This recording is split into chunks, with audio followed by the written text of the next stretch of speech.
Thank you, Brian, and thank you all very much for being here. Thank you to also the Seattle Public Library Foundation for its ongoing work.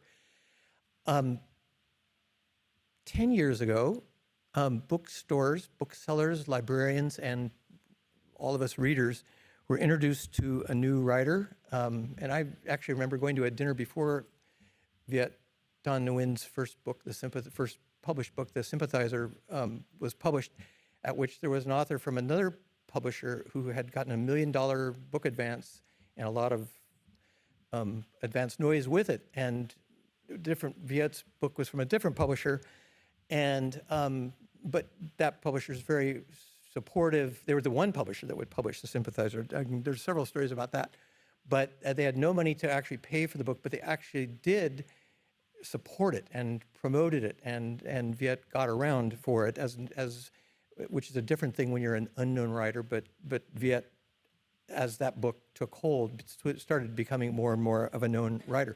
Anyway, part of that little story is that the writer, no one even remembers who the other writer with the $1 million advance was, and this Viet's book, the way in fact we just had the Pulitzers announced the following year after the book. So The Sympathizer received the Pulitzer in 2016, which is also the year that his extraordinary nonfiction book, Nothing Ever Dies, was published by Harvard University Press. So he had been in sort of the New York publishing world, but now a university press. And that book was a finalist for the National Book Award, touching on so many things about how war is remembered and how it's narrated and how it's rewritten if people let it get rewritten. And very telling for where we are now with the Gulf of America, et cetera. He's continued then, of course, it's only been, those were only 10 years ago. And then those books were followed by The Committed, another extraordinary novel, his book of stories, The Refugees, and then 2023, an extraordinary memoir, A Man of Two Faces, which was presented here in Seattle. I mean, he's been in Seattle with all these books, but that was presented by Seattle Arts and Lectures, and a book whose voice for all the memoirs done with the use of second person is absolutely mesmerizing and brilliant in terms of who are you and who is he and who are you, the I that is being narrated. So that's only not even 2 years ago. And since then, we have tonight To Save and Destroy, which is a book of the Charles Eliot Norton lectures he gave at Harvard. This anthology, which Viet co-edited with Lan Duong and Isabelle Thuy Pelot, a book called The Cleaving, which at first glance you say, how can there possibly be 37 writers of the Vietnamese diaspora? And you saw the names, but it's actually a brilliantly done book of dialogue between writers. And there are writers you will know and have heard of, Ocean Vuong, Nguyen Phan Quay Mai was here just a few weeks ago. Kathy Lynn Shea, the poet, who will be here in a few weeks at Seattle at Elliott Bay, and many others. And then they're paired with other writers, and many of whom we wouldn't have heard of. So it's a beautifully done book. I guess we could mention that if there's been sort of a publishing bit of release, and because we are at a point of 50 years where the United States found out it wasn't going to get to be the empire it thought it was. In the country of Vietnam, where our people had to leave because of what happened there. And yet there's one other book. This is a young children's book, Simone, with artwork by Minnie Phan. These all just happened in the last year and a half. So there's a lot to keep up with what Viet's done. Tonight he will be joined in conversation with Sean Wong, longtime professor at the University of Washington, and someone I've known for going on 50 years, because not only his role as a professor has been important, but he has played a significant role in how Asian American literature has been seen first in the West Coast and then nationally. He's the author of 2 novels, American Knees and Home Base, as well as co-editor of one of the amazing anthologies, which has in its 3rd edition. And before there was AI, there was AIIEEE, which as he and Frank Chin and Lawson Nada and Jeffrey Chan all co-edited. So we have copies of that. So those two will talk about various things. I suspect a lot of it will hew to what is in this book, which touches on everything from language, what the notion of the other is, to the place of Palestine. Viet has made a point from early on about that progressive politics and poetics have to include the whole world and not just get very selective as they will. And it's cost him, he was supposed to be at the 92nd Street Y for A Man of Two Faces. They canceled because of his involvement, and he picked right up and they moved to a bookstore. And he's continued on. There's actually a book of poems by a poet named Noor Hindi, which he wrote in an essay, cited a poem of hers, said someone should publish her work, and it was published. So he's had that pull and sway and support of others. So following their time up here, Sean and Viet will, they have more than water up here too, so I'm not sure where all this goes. Maybe be here a while. But we're grateful that you're here. We're grateful they're both here, Sean, and so please now join. And there'll be a book signing afterwards. Yes? Yeah, okay. Yeah, we'll do that as well. We'll have a table set up. I didn't see the table. So with that, thank you all again for being here tonight. Please join in giving a warm welcome back to a city that has taken Viet Nguyen's work to its heart. Well, welcome, Viet and Sean.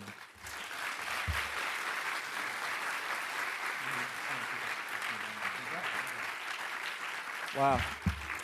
Thanks so much, Rick, and thanks to all of you for coming back here. I vividly remember being in this room, I believe it was in 2016 or 2017, for The Refugees, the short story collection that I wrote, which I like to say was 17 years of misery in trying to write that book of short stories. It was how I taught myself how to write. It will only take you a few hours to read it, okay? So it's not misery for you, it's misery for me as a writer. But the books that I'm here to talk about tonight, To Save and to Destroy, Writing as an Other, and The Cleaving, Vietnamese Writers in the Diaspora, are very much about the power of storytelling and the power of otherness as well. And all these questions, power, storytelling, otherness, have been completely central to my life, I think, ever since I was conscious and I was able to read. And it's really interesting because I came as a refugee when I was 4 years old in 1975. And I don't remember exactly the moment that I started to speak English and to read in English, but some of my earliest memories are simply doing that. Some of my earliest memories are from Harrisburg, Pennsylvania, 1976 or so, in the Harrisburg Public Library, already reading English.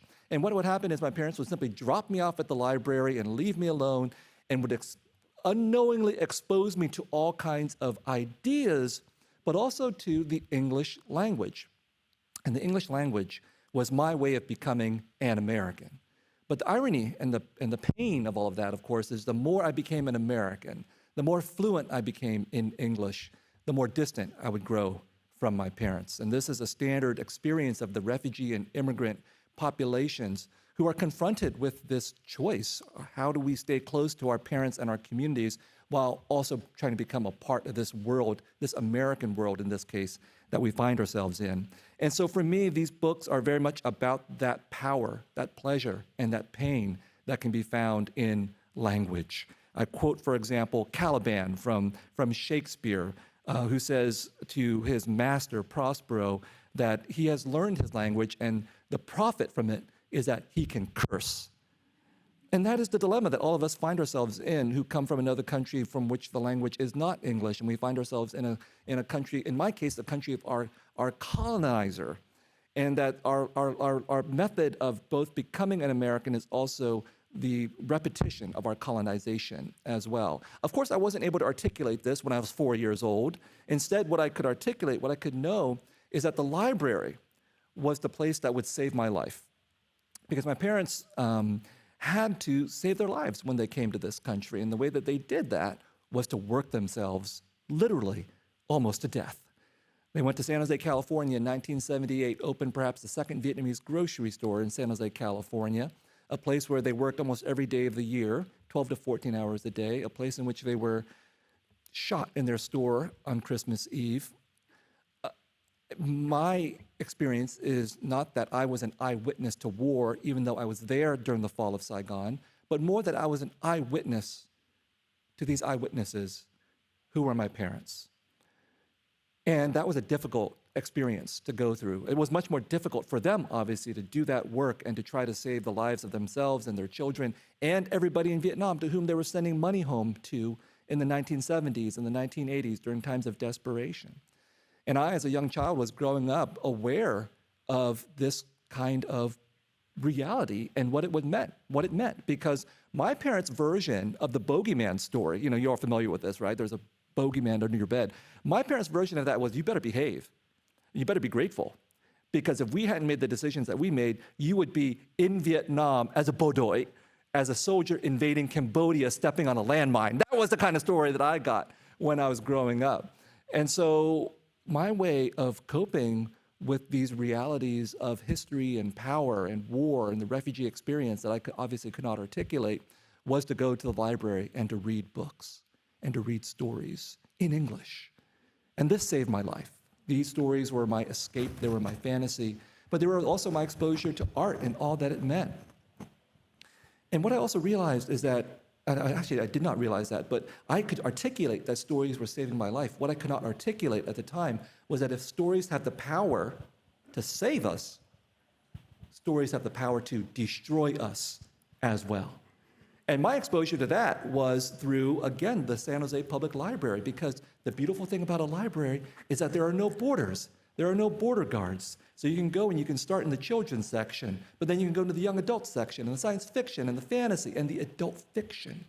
And so I went into the adult fiction at too early of an age, probably, at 12 or 13 years of age, which is where I read Philip Roth's Portnoy's Complaint.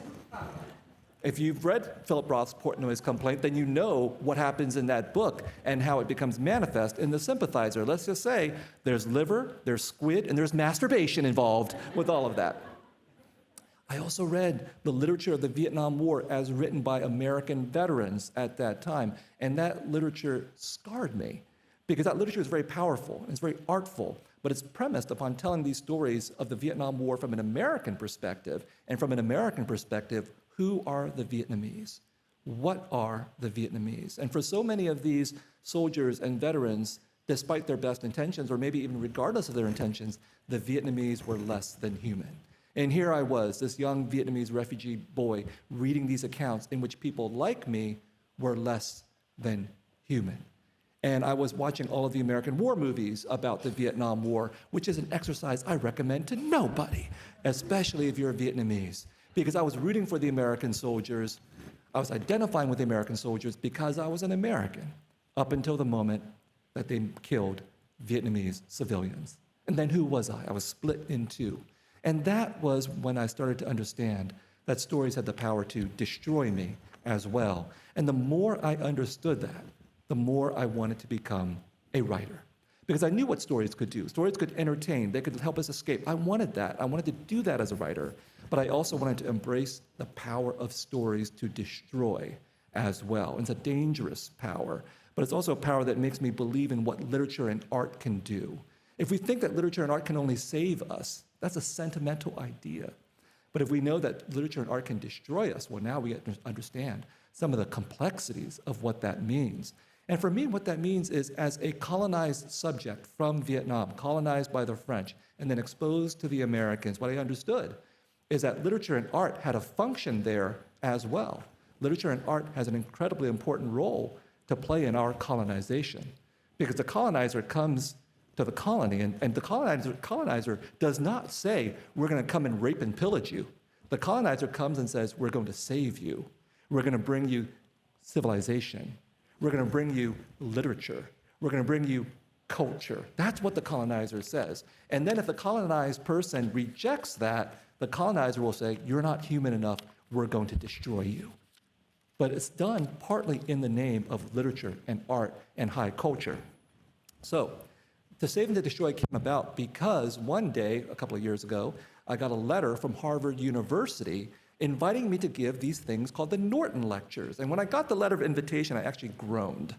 I was like, oh my God, I'm going to accept this, aren't I? Because one of the things that happened to me is that for better and for worse, I became a model minority. I'm a good student. And a good student simply cannot turn down an invitation from Harvard University. And actually, I knew nothing about the Norton Lectures until I started to look at who had given these Norton Lectures, and I thought, oh my God, T.S. Eliot, Jorge Luis Borges, Italo Calvino, Umberto Eco. The last writer to give the Norton Lectures, Toni Morrison. I groaned again, like, wait a minute. This must be a case of mistaken identity. Because it's happened to me before. When I was at UC Berkeley, there weren't very many Vietnamese American English majors, but the one other Vietnamese American English major was named Viet Nguyen too. So I thought, oh, this is a case of mistaken identity. I've often been mistaken for somebody else. This is the case of the double. And all of us, I think, who have been minoritized in some way know the experience of the double, the sense of duality, the sense that there is someone else we're going to be mistaken for by our colleagues, by our classmates, calling by somebody else's name. The sense of duality that I experienced growing up as a refugee in the United States, aware that I was both an American and not an American at the same time. What W.E.B. Du Bois so famously summed up as the experience of double consciousness for Black Americans, but which is also an experience that I think is shared by many other people who are minoritized or rendered other in some way. So my experience of literature has always been through the experience of the self who is expressing himself through his art, but also the experience of being an other, knowing that I actually don't belong in the halls of UC Berkeley. I certainly don't belong in the halls of Harvard, which is why I accepted the invitation so I could go to Harvard and say, I'm going to tell you some things that might make you uncomfortable. Because this is about both the experiences of canonization, becoming a part of Harvard, becoming a part of this idea of the high canon, right? But also what the canon means, that the canon plays its role in destruction and colonization as well. So what does it mean to be a writer who's marked as an other, who's offered the temptation of becoming a part of power, becoming a part of the canon, becoming a part of Harvard? Harvard represents everything that's symbolically important about high culture and civilization in this country, which is why Donald Trump wants to destroy it. But Harvard is also the place that invented napalm. That's the complexities of power and civilization and canonization that offers us the temptation, those of us who are outside, those of us who are others. And we have to grapple with that. We can't simply refuse that invitation. We have to consider what it means. So that's why my friends and I edited this anthology. Actually, not my friends. One of them is my wife. Okay, so The Cleaving, Vietnamese Writers in the Diaspora. When I was a student at Berkeley, I desperately wanted Asian American voices. I came across Sean Wong. I was very lucky that I was not the first Asian American English major. There was many generations preceding me, including Sean, when he was my age. And so there was already an Asian American literary tradition as represented in IE, and Home Base, and everything else that Sean and his colleagues were doing. But where was the Vietnamese American literature? Where were the Vietnamese American voices? So as Sean set out in his 20s to find Asian American voices, I set out to find Vietnamese American voices. I wrote my senior thesis on Vietnamese American literature in 1992. There was only 8 or 10 of those authors. I wrote about them, I read them all. But my friends and I were desperate not just to express ourselves, but also to create a community for Vietnamese American and Vietnamese diasporic literature. So we realized we couldn't just be writers, we had to be organizers as well. And so we started a group for whose name I take credit, Ink and Blood. Muk Va Mao. It's a very melodramatic name, which is completely Vietnamese because we are, I think, a very melodramatic people. But we started off as a bunch of young people in our 20s and early 30s, and now we, 30 years later, have become the much more socially acceptable diasporic Vietnamese artist network, much more hospitable to 501c3 status and fundraising. But you know, it's interesting because back in the 90s, every time an Asian American book or a Vietnamese American book could come out, I would run immediately to the bookstore, buy it, and read it. They only came out like once a month, sometimes once a year. Now, an Asian American book probably comes out at least once a day. A Vietnamese American book comes out at least once a month. I can't keep up anymore. And so The Cleaving is really, for me, it's like a sort of a landmark book because it says here are 37 Vietnamese writers of the diaspora. It's not even a complete set, but these writers come not just from the United States, but from Australia, France, Canada, and even Israel.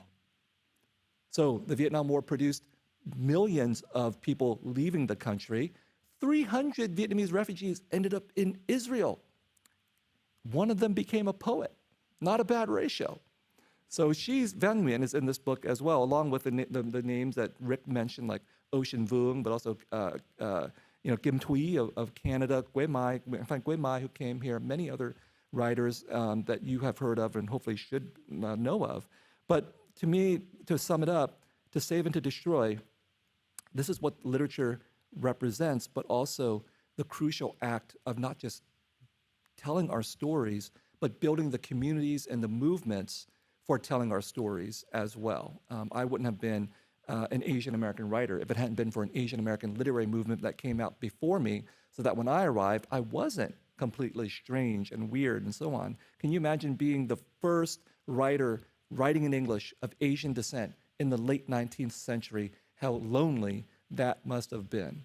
We're not lonely anymore. We still have to write in solitude. We can't escape from that. But when we leave our solitude, we can be in solidarity as well with this project of literature to save and to destroy. Thank you so much. I'm going to be here with Sean.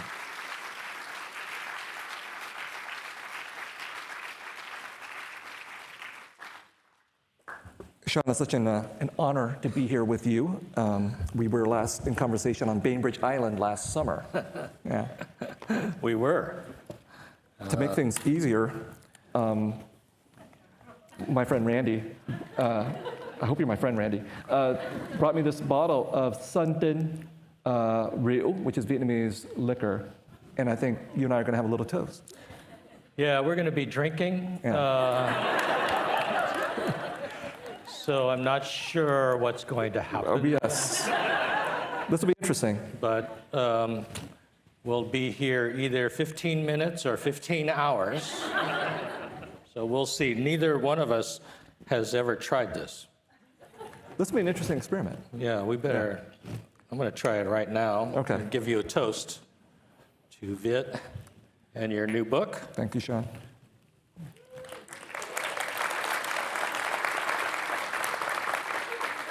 Not bad, Randy. Thank you so much. Okay.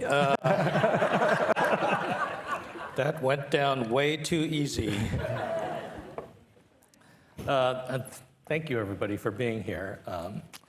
I might warn Viet, though, that there are 40 of my students in the audience from the UW.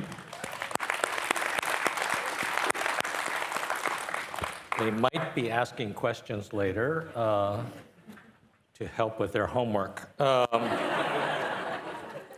And I won't be able to refute anything Viet says because it's true. And as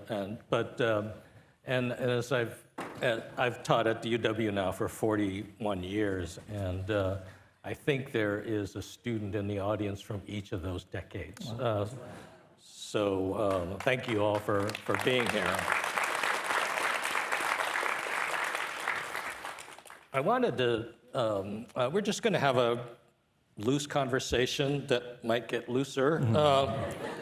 And Viet and I have met several times. And most recently, we had dinner together in Rome, which sounds like a really preposterous, famous author thing to do. And it was.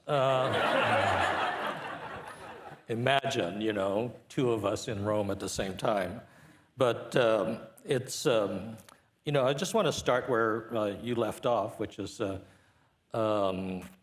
acknowledge one, you trying to set the table or recognize other Vietnamese American writers. And, much of the same thing that I tried to do is really rediscover writers that were either neglected or forgotten or just didn't have an audience. And I think that's one of the things I think that is unique to Asian American writers is that we not only have to do our own work, but because our own work is not known as well, we also are responsible for educating an audience to our work, as well as creating a community, of those writers in our community. And that is a responsibility, I think, that one we eagerly take on.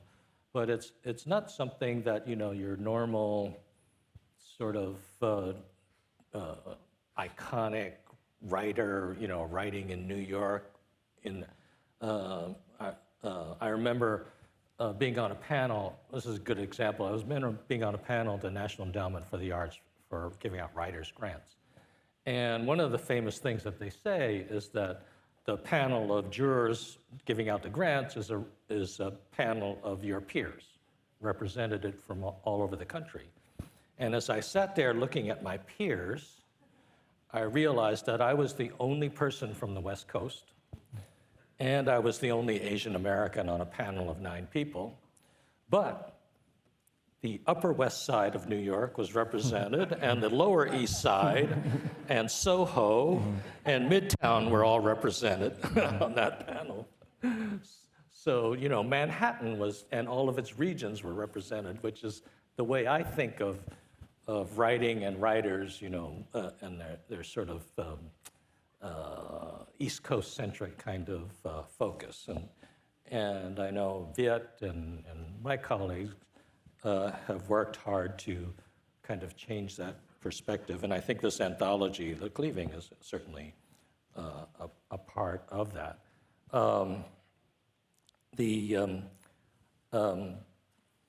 So what we're going to do tonight is talk about a number of Viet's books, including Save and Destroy. And then towards the end, we'll have some time for questions from all of you. But first of all, I just wanted to come back to something that you said earlier, which was, you know, that experience of being refugee and your parents' experience and how those stories kind of get passed on and your responsibility for those stories. And one of the questions I have is just sort of, you often explore this question of the transition from refugee to immigrant to Asian American.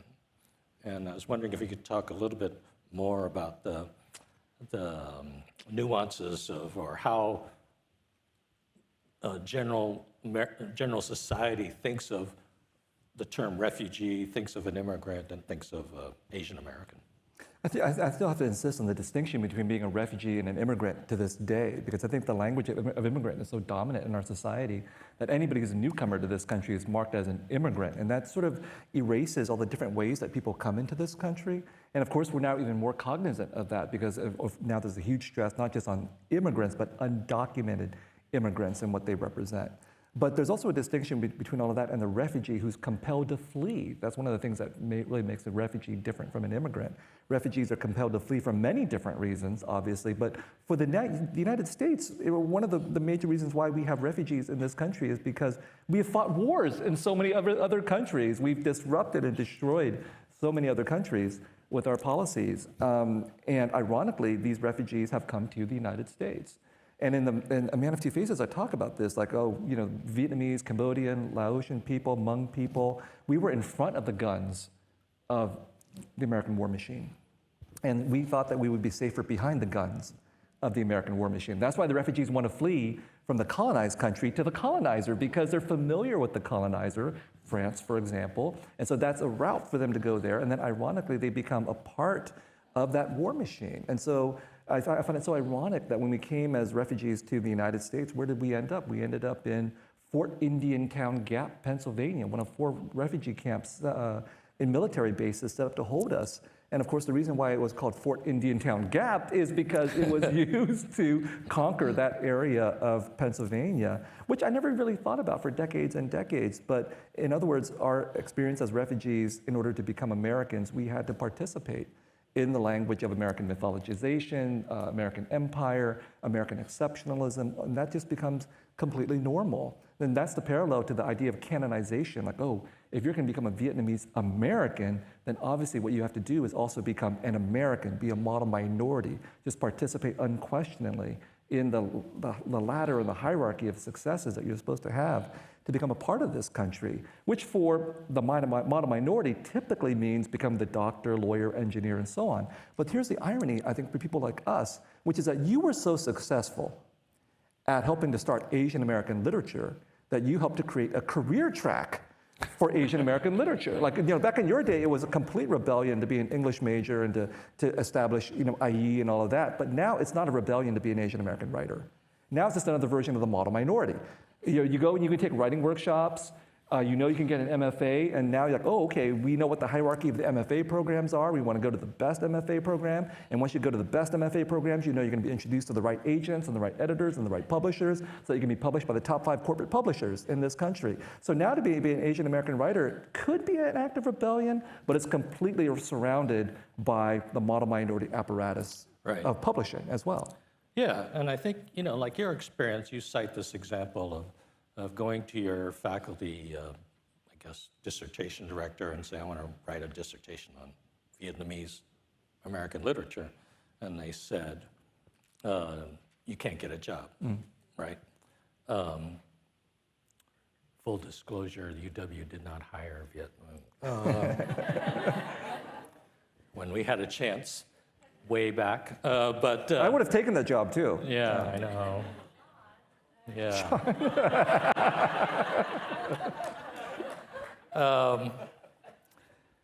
Yeah, those things happen.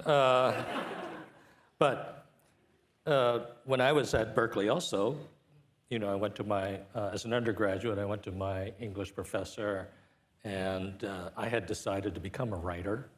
And then the day I decided to become a writer, I realized I was the only Asian American writer I knew in the entire world. No teacher had ever mentioned the name of one or assigned a book. And so I went to my American literature professor and I said, I want to read Asian American literature. And he said, there isn't any. Just like that. And I did not believe him. And I said, we Chinese, we built the railroad. We've been here 150 years. Somebody wrote a poem. I'm pretty sure of it. Somebody wrote a poem. And I went out and I looked for it. There was no Asian American studies classes then either, and so I went out and looked for it, and they were not hard to find. There's this thing that they invented back then in my day called a library card. And in Berkeley, there are lots of used bookstores, and that's how I found No No Boy by John Okada for 50 cents. And other books, too, by Asian American writers that have gone out of print. So I became an Asian American literature specialist to prove my professor wrong. That was my whole, and I never intended to be a professor, and I ended up teaching a subject that I had to teach myself in college. I'm completely self-taught. And I was telling one of my colleagues the other day, I said, the longer I stay here at the UW, the more unqualified I feel, right? Because the new super trained PhDs coming into the English department, they actually take graduate classes in Asian American literature and stuff like that. And there are other Asian American scholars. And when I said, the longer I stay here, the more I feel unqualified to be here, nobody in my department disagreed with that statement. I thought they were going to say, oh, no, you're, but they didn't. So I think it's time to retire. And I do remember telling one of my graduate students in 1995, I said, at this very moment, and this is how recent Asian American literature is, I said, at this very moment, you can read everything Asian Americans have written that are in print in America. Everything. Even things in literary journals. That's how scarce it was even in 1995.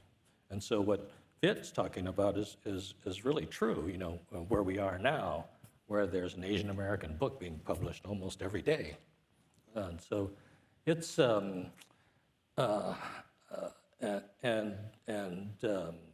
really commend you for being so helpful to to the entire field, and it probably has to do with your being a professor as well. I just want to interject and say, like in 1995, I was writing my dissertation on Asian American literature. That was exactly the experience. I said, I have to write this book as fast as I can because it's a sort of a wide open field, but if I wait any longer, there'll be more and more people coming in.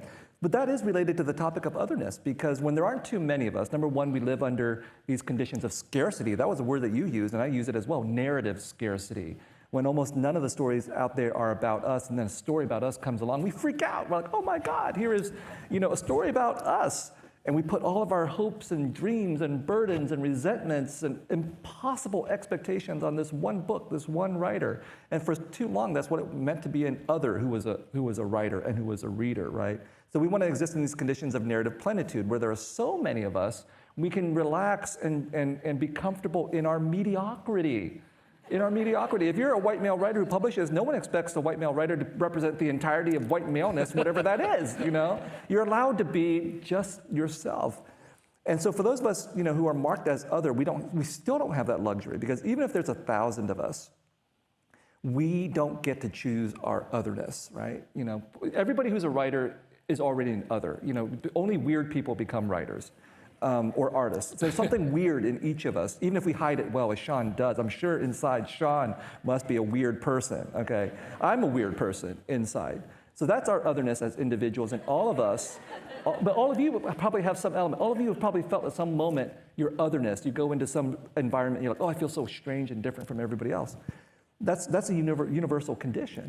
But when your otherness is imposed on you because of your race or your gender or your sexuality and so on, that's a different condition of otherness, right? And that is something, that friction between the individual sense of otherness and the collective otherness that's imposed on you, that's part of what generates not just writers, but also Asian American literature and Vietnamese American literature as well. And we can respond to it as writers in different ways. I mean, there are writers out there who just want to do their writing, and I respect that, right? But I also think for those of us who have the social inclination and the activist inclination, it is on us to try to help foment these conditions in our classes or in our publications. The fact that some of us start literary presses and nonprofit arts organizations and things like that, that we also create the opportunity for a whole new plethora of voices that won't do what we're familiar with. Right. So if Chinese American writers were still writing about the railroad, and there's nothing wrong with that, but come on, there should be other experiences, and there are. And for Vietnamese writers, should we only be writing about the war and about the refugee experience? I hope we will always write about that, but we shouldn't feel as if that's the only possible thing we can write about. On that similar level, you have this incredible social media presence, and all of your comments and opinions about the current Israeli-Palestinian conflict and genocide and all that has been very well documented. You had one of your readings at YMCA in New York was canceled. And because of your outspoken. Do you ever get this, and speaking of how Asian American writers and sort of the limited sort of view of what we're supposed to write about, do you ever get that kind of comment from people that's equivalent to, I forgot who that was criticized as shut up and dribble? LeBron, right. LeBron, James, yeah. Instead of speaking out, just shut up and dribble. Do you ever get that? Like, why don't you just stick to Vietnamese topics? Oh, I get a high-minded version of that. Yeah. A high-minded version What's of that. the high-minded version of shut up and dribble? Well, I mean, the high-minded version of that is the idea that if you are an other, if you're marked as other in some way, and the poet Bao Phi says, I think he's in the anthology, The Cleaving, but in one of his poems from Song I Sing, he talks about the fact that he was a Vietnamese refugee and he came to the United States as a refugee, but when Hurricane Katrina happened, he wanted to write about the fact that a lot of people, Vietnamese refugees, went to live in Louisiana, and then they were displaced again. So they were refugees twice, first as war refugees, then as climate refugees. And in the poem, he says, he's talking about this, and he says, there are people who don't want to hear this. And anybody who does not want to hear a 4-letter word, please close your ears, close your beautiful baby's ears. I know there's some babies out here. He said the response was, shut the fuck up. His point was, and he said this, you're only allowed one trauma. If you're an other, you're only allowed one trauma. Whatever your trauma is, like for, again, Vietnamese people, you got the war. That's what he says, I quote Rabbi Alameddin, the writer, who's also of a Lebanese background, and he wrote a great essay where he says, as the other, I'm consigned to what he called a beat. Lebanon is my beat, Yeah. Vietnam is my beat. Vietnam is my trauma. So all of us who are other, we're recognizable. We're allowed to speak on our otherness, that one thing. But what I insist on is the fact that my otherness allows me to speak not just about me as an other, but about the structures and the conditions and the histories that produced me as an other, which are not my fault. The Vietnam War is not my fault, but I'm only expected to talk about the Vietnam War. But The Sympathizer, I think the reason why it was rejected by 13 out of 14 publishers is because the novel is not only about the Vietnam War. The novel is actually about American warfare in general, of which the war in Vietnam is but one example. And Americans don't want to hear that. They don't want to be, it's hard enough for Americans to wrap their minds around one war at a time, whether it's the Vietnam War or the invasion of Afghanistan or the invasion of Iraq. But to tell Americans, this has been going on since the very origins of this country, that's destabilizing for so many Americans, because obviously we're invested in the mythology of our own Americanness as the American dream. And so that's why I felt like I had to speak out about Palestine too, because what happened was obviously October 7th happened. October 7th happened between my second and my third Harvard lectures. And I signed a letter along with 750 other writers, and you can go to the London Review of Books, it's still online. I don't think it's an outrageous letter. What we asked for was we demand a ceasefire. And we said, yes, it's a tragedy that civilians are being killed on both sides. However, it's also a situation in which a genocide is taking place, and we're supplying weapons as the United States, and all these people who are mostly Palestinians are being killed, and we should, not cut off humanitarian aid to Palestinians, all of which could be said today, as a matter of fact.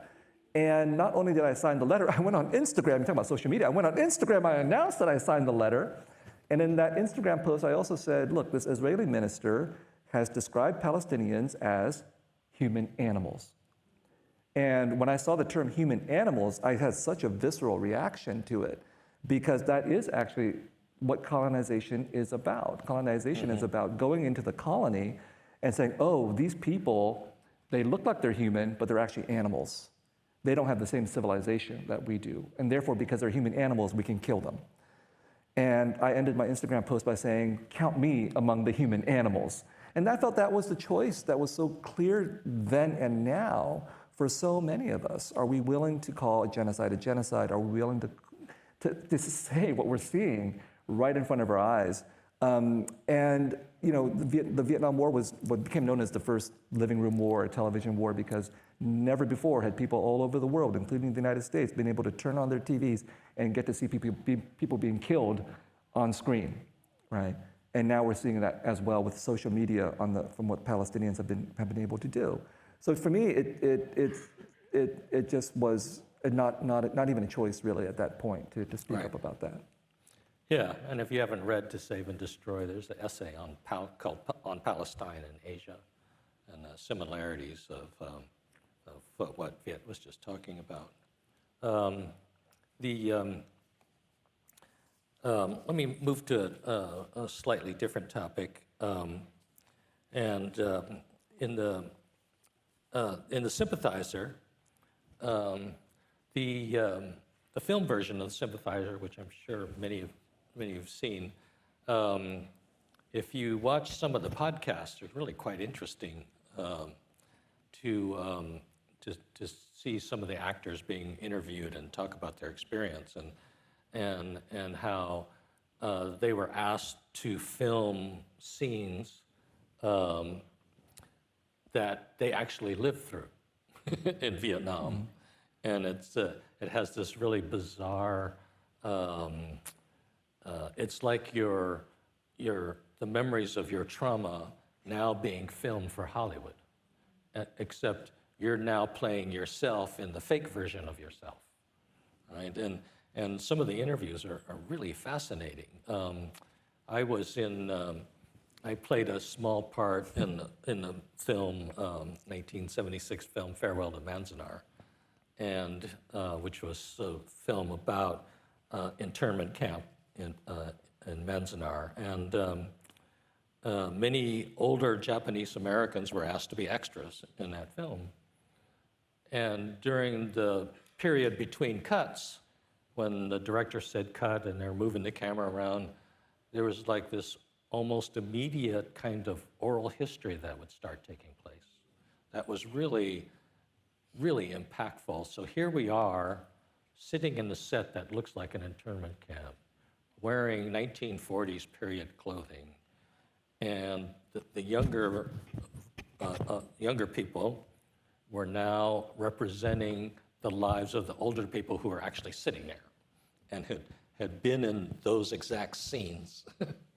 And we had this amazing moment of connection in hearing some of these oral histories. And I don't know if that also happened to you while you were working on The Sympathizer. Oh yeah, absolutely. And so let me say, first of all, that anybody who's read The Sympathizer may be sitting there thinking, The Sympathizer is a very serious critique of Hollywood and its misrepresentations of Vietnamese people. So why did the author agree to adapt the novel into the TV series? And the answer is very simple: money.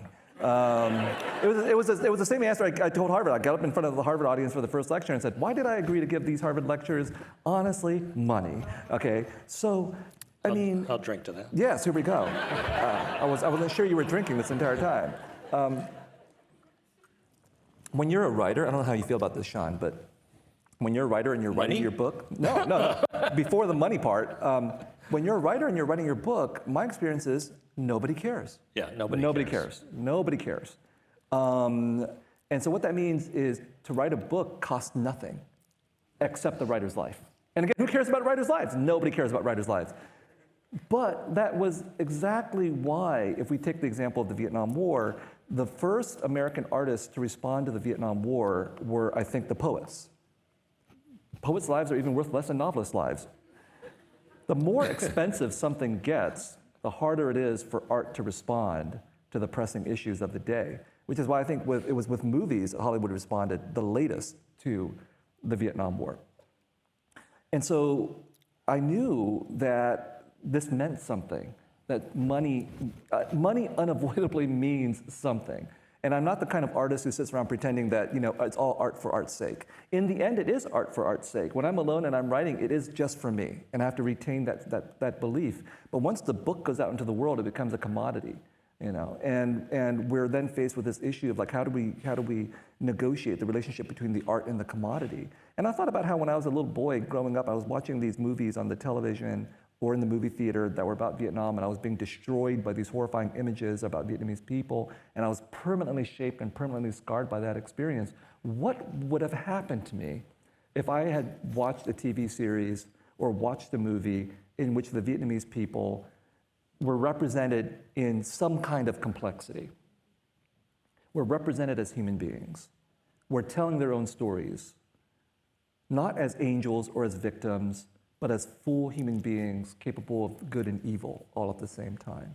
And so that was why I agreed to sell the book to Hollywood, in the hopes that someday there will be these people out there who will watch this TV series, and maybe they will get this affirmation and validation out of it, but maybe also they'll look at this and they'll be like, okay, this is a human experience.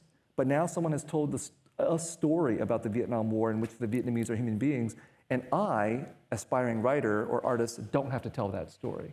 And that to me would be these ripple effects from storytelling that I can't predict, and that I would have the opportunity to do so in a totally different medium than in the novel.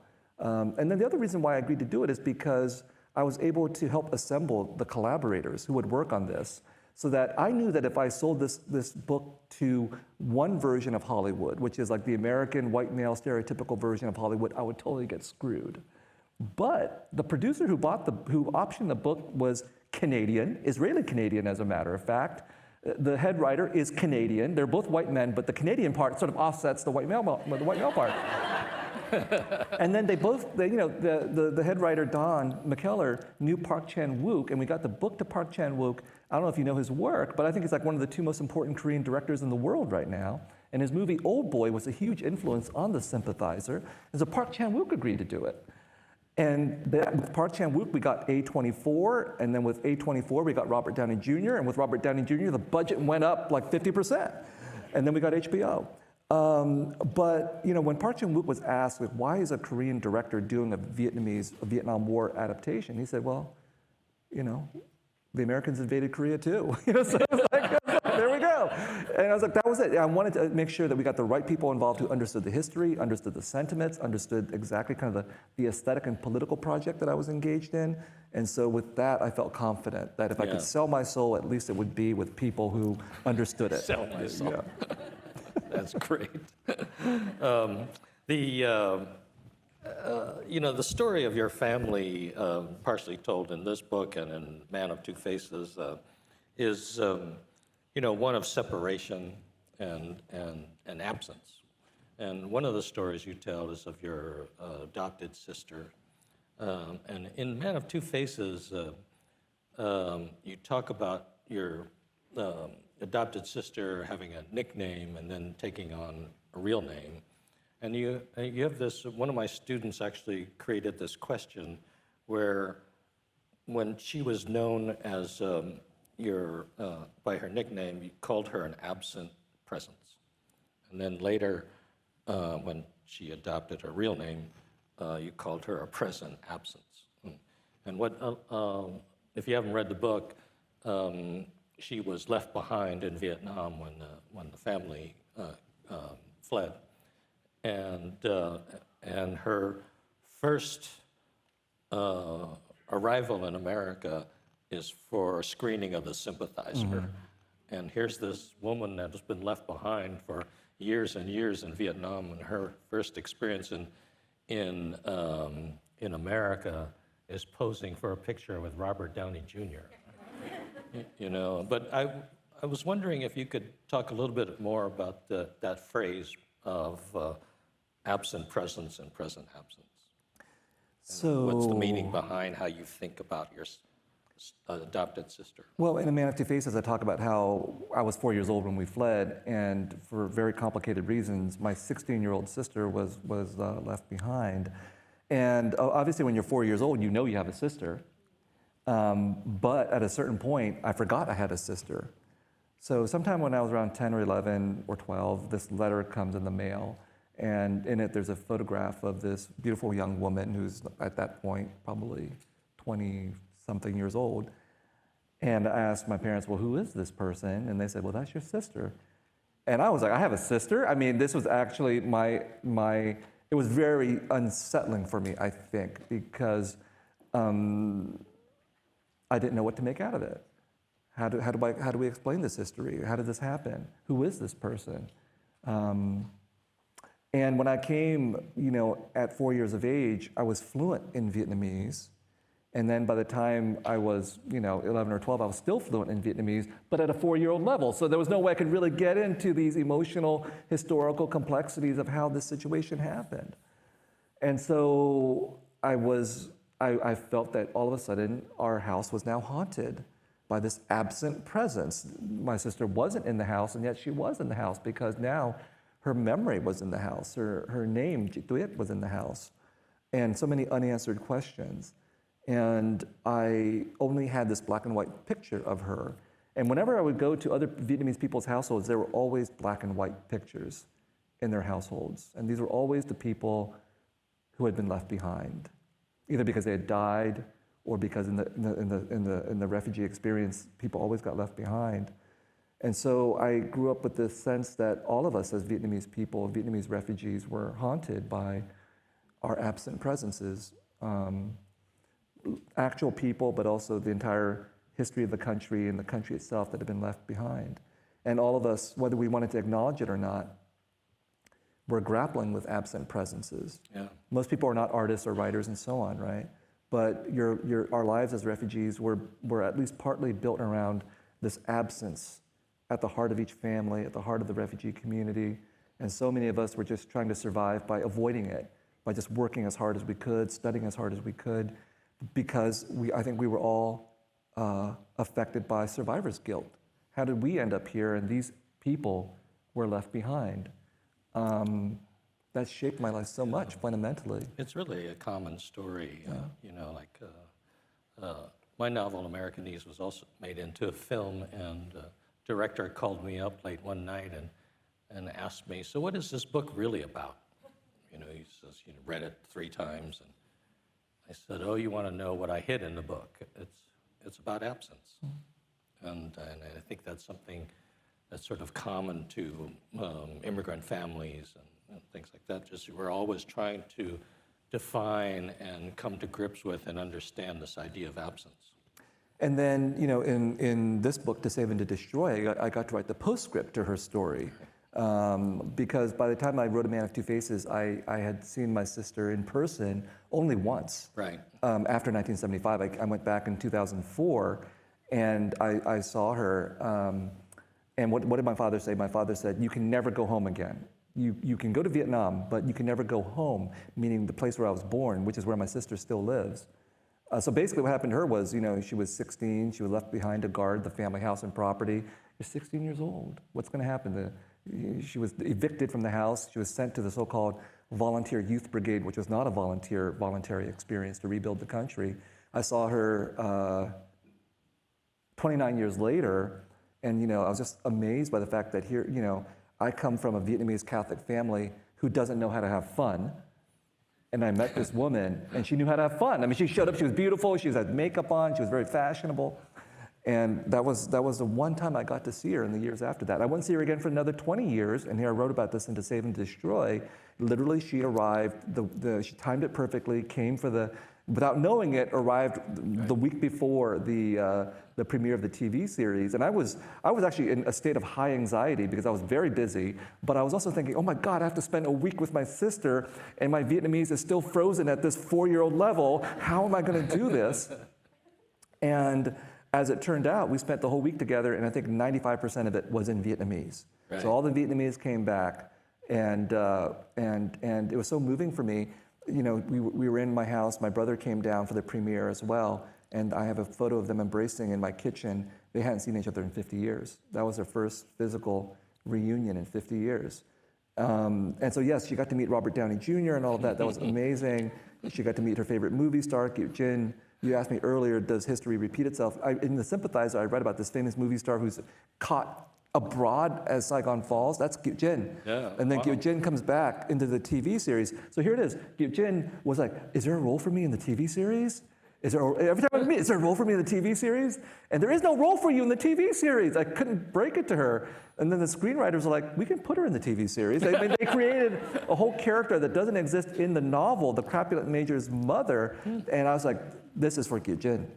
And so then Kieu Jin comes in, and anybody who's Vietnamese knows who she is. The American audiences may not, but there was someone who actually was there for all of this history, and then she repeats her role. But anyway, all of that becomes encapsulated for me with the arrival of my sister, and this really poignant moment where she comes. And she came also because my father was dying basically at that point. Yeah. And then she left my house to go visit my father in San Jose. And I told her, look, you should be ready for this, so that he may not remember who you are. His memory's fading. Right. And then she goes and she sees him in San Jose. She tells me the moment he sees her, he recognizes her. Yeah. And I thought that was perfect. That was perfect. She got to meet Robert Downey Jr., and my father got to recognize this daughter they hadn't seen in many, many years. That's an amazing story, and I urge you to buy this book and read it. So, we are sort of out of time, but I promised that somebody could ask a question. We probably have time for one question, because I hogged it all. Yes, right there. We'll bring you a mic, and we have time for a few. It's okay. Okay, Yeah. great. Thank you. Meanwhile, thank you while we're waiting, We're going to drink while you get the mic up there, right in the middle there. Can you stand up? Yeah. That's great. I'm glad I asked it's good, right? a question about the sister.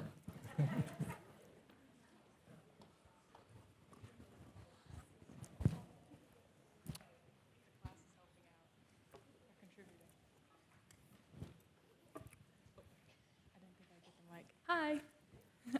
I had a kind of, it's very different from the topic we were just talking about, but I actually brought it up to Professor Wong, and he said it was a good question to ask. So my question is that in recent years, a lot of Asian American discourse has surrounded DEI initiatives about colleges especially, and college acceptance, and how Asian Americans and the whole Harvard question is that you want to get to Harvard. And my question was I wanted to hear your thoughts on what it means for, it's a very broad question, I'm sorry, what it means for Asian Americans and that kind of dream of going to Harvard, and how Asian Americans have almost been utilized against other minorities in this race to become the best minority. So I've wrestled with that often a lot, and we're in an interesting moment, of course, where the Trump administration is attacking diversity, equity, inclusion. And it's always a difficult thing to be attacked by Donald Trump because, then your reflexive reaction may be like, I have to defend against whatever it is that the Trump administration is attacking. But before the Trump administration attacked diversity, equity, and inclusion, I was against diversity, equity, and inclusion. So now I'm going to be forced to defend DEI, And the reason I was not opposed, I was critical about DEI, is because, yes, the whole project of what DEI represents, that we want to be a part of this country and all this kind of stuff, is important, obviously, is important. But what DEI, in its worst manifestations, never really asked was, why do we want to be included? What are we being included in? Is diversity itself going to be exploited? Because what we're really asking for is a share of the equity in American society and everything that it represents, which is not just about freedom and possibility and equality and justice. It is about those things, obviously, but it is also about being a part of the military-industrial complex. You cannot be an American without being a part of the military-industrial complex. And going to Harvard, just symbolically, but it's really just almost every institution of elite higher education you can talk about and what it represents, means to become a part of the military-industrial complex. To make a TV series with Hollywood is to be part of the military-industrial complex. And so this desperate urge on the part of Asian Americans is to be inside, to be included at the highest levels, begs the question of what are we going to be included in? And that example that you brought up, being the best minority, we're seeking to be included in a system that is still based on white supremacy at the same time, where minorities or others are being pitted against each other, the divide and conquer strategy. Right. And so, my project, when I was an Asian American student at Berkeley, I was like, very much about representation matters and all of that. And I think that obviously is still important in certain circumstances. But at the conclusion of A Man of Two Faces, and this is also then threaded throughout To Save and to Destroy, I'm very clear, I hope, in saying that my project is not about representation matters. Because if it's about representation matters, like we've already achieved it, I think. If you're Asian American today, you got BTS, you got boba, it's awesome, we're cool, all these kinds of things. But in fact, now that we're on the brink of possible war with China, all this history that Sean has brought up, it returns. It returns. One of the reasons I think we were able to make the TV series after many years of negotiating was because of anti-Chinese racism during COVID. Hollywood white liberals suddenly realized, oh, maybe we're not so liberal after all. Maybe we really have anti-Asian racism in this country. So that's a direct way that Asians themselves are affected by the divide and conquer strategy. But overall, Asian Americans are participating in this as well. And the larger project for me should not be about representation matters, but decolonization. We're still living in a world shaped by 5 centuries of colonization. We're still living in a settler colonial society. We're still supporting settler colonial societies. Racism is crucial to that, but it's only one part of that. And so we have to be able to say we want to decolonize rather than say we want to be included by going to Harvard. So yeah, that's the problem. And so just again, to go back to the moment of Sean's origins, back then to be an Asian American in the late 60s or early 70s was to be a part of a minority, because most people who were of Asian descent did not call themselves Asian American. So to be Asian American was to be a minority and to be radical inherently. Now to be an Asian American is to be mainstream. But I embrace the fact that the Asian Americans I like are the Asian Americans of the minority, the ones who insist on their own otherness. Because to embrace your own otherness is not to exploit yourself, but to recognize that you are oppositional to the power and the structures that seek to divide and to conquer us. That's true, that's right, very good. When I got to Berkeley, I got into Berkeley as an underrepresented minority. They gave me a scholarship. Please come to Berkeley. Asian Americans only represented 6% of the Berkeley population, which is astounding today when our Asian American student population at Berkeley is 40-something%. And when I was there, it was not only 6% Asian, but it was very homogenous. It was just Chinese Americans, Japanese Americans, a few Filipinos. That's it. Right? So, one more question. Yes.